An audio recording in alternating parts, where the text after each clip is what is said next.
The budget director is also trying to sidestep criticism over an environmental policy which he and the president admit will result in higher energy costs for consumers.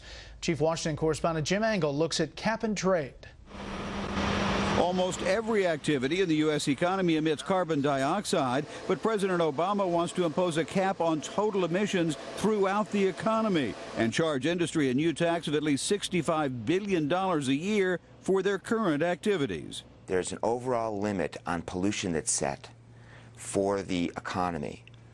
Then each company has to purchase an allowance that allows them to emit some pollution. The emission permits would be sold at auction, putting a price on emissions in hopes of creating a financial incentive to find alternatives. Companies that can reduce their emissions more have to buy fewer allowances. But even candidate Obama conceded during the campaign that plan would hit consumers hard.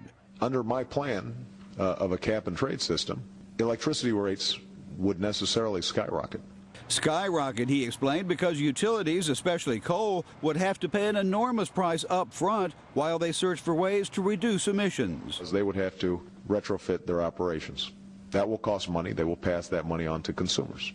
Several analysts confirm the president's prediction and say the increases in utility costs will be steep. In dollar cost terms, probably an additional $700 to $1,400 per family per year, starting around 2012.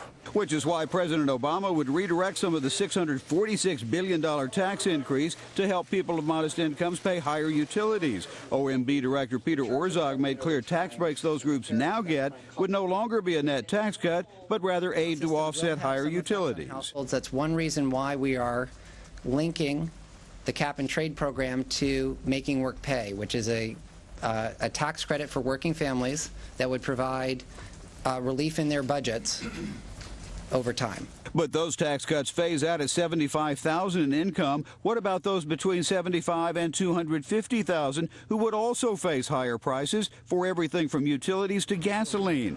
A question that came up today in a hearing with the Treasury Secretary. And my question is, what Americans won't end up paying more for virtually every item they purchase because of this higher tax on energy? You can't address the problems presented by climate change or dependence on foreign oil without changing the incentives people face for how they use energy.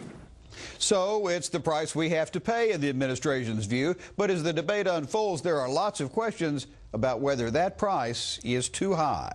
Brett? It's one to follow. Jim, thanks.